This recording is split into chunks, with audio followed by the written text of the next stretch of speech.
Coleman, junior freshman, philosophy, political science, economic and sociology. A long list there. Will Dunne.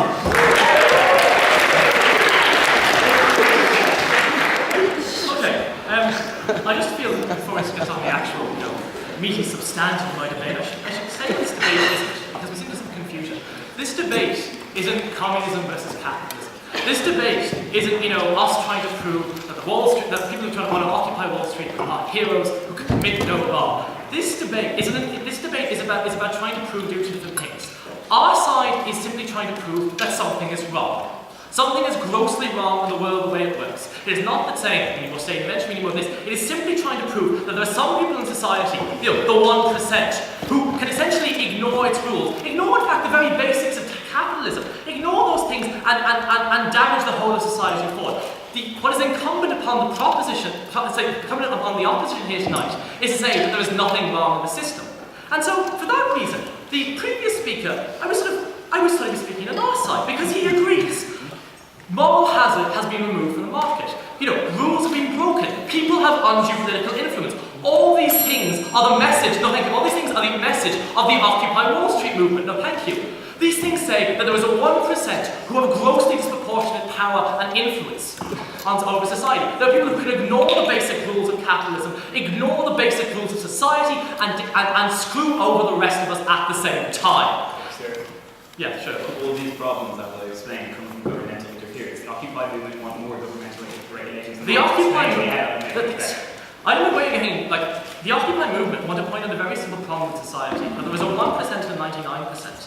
And they specifically occupy Wall Street goods. I mean, to just prove that we're not attacking capitalism in particular here, I'd like to quote Adam Smith at you. People, like you said, people of the same trade meet together, even for merriment or diversion, but the conversation ends in conspiracy against the public.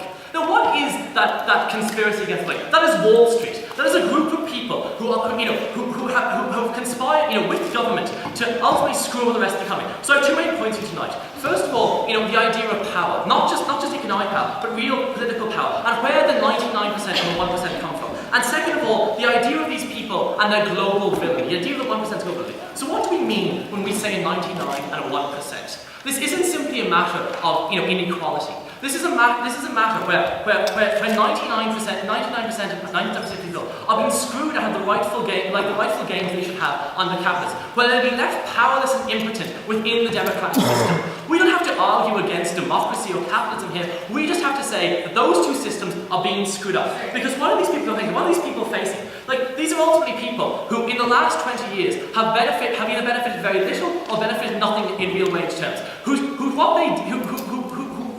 small benefits were more or less blown away by a recession and financial crisis caused by that 1%. These are a group of people who are more or less politically disenfranchised. We have the proposition thing. It is not merely enough that in democracy they have a theoretical ability to vote, but ultimately that they can people can put forward their own candidates and people can put forward people can finance their own campaigns. And ultimately that isn't the case. Let's look in particular in America. Okay, so in America, what happens? That 1% of people, right, have undue political power. Because, quite frankly, the politicians in America are all from that 1%. The politicians in America all come from that 1%, are financed by that 1%, and are ultimately beholden to that 1%. In the after the political crisis, we see this. And now we see it more and more again. No, thank you.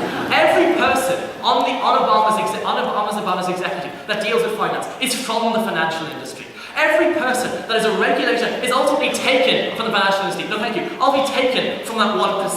And ultimately, that has led to a situation which, as we seen a few years ago, where these people can ignore the rules of capitalism, ignore those basic tenets of moral hazard, of too big to fail. No, thank you. We, on proposition, would say the welfare state is out of control, right?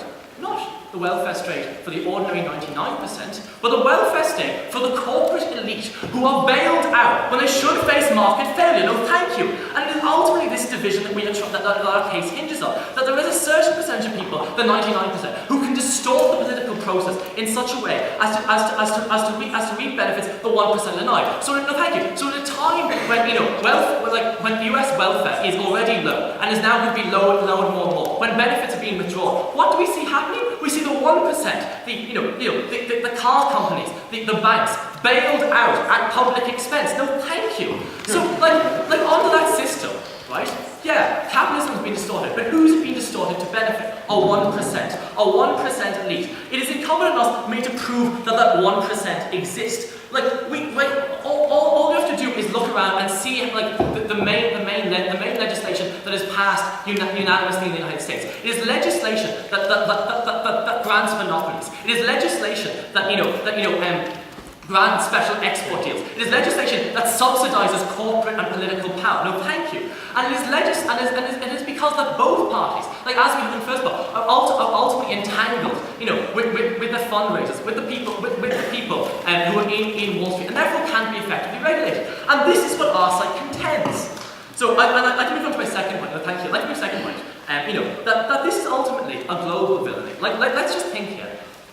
These people in Wall Street, they didn't just screw over the American economy. They screwed over every economy. They screwed over our economy. When Lehman's collapsed, it's sort of a trigger around the world that ultimately forced us to engage the same policies as America, corporate bailouts. And so, it's not just that they aren't being held to account by their own government. It's that they're failing to be held to. It's that they're not being held to account by every other government in the world, and yet they're screwing us over. And so, we have to see these people for what they are: small-minded giants who bestride the world and create effects beyond their control. And ultimately, when they fail, when they cause disaster, it's not just the country they're from. It's not just their government that neglects to control them. Because it's our government. It's every government around the world. And it's every government around the world. It's every person. It is that 99% that ultimately feels the sting of what they've done.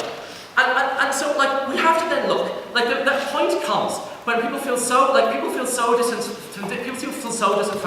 The point at which society is so distorted, where some can ignore the rules and be rewarded. The point at which democracy is rendered so impotent that a 1% can dictate to 99%. And it's at that point that we ultimately feel a question has to be asked. Is revolution there? And we're not saying it is. We're only saying that question must be asked. And ultimately that question of disenfranchisement from the social fabric, that question of whether the 1% scrutinised 97% long has been asked by the Occupy Wall Street movement. And therefore, I beg you to propose.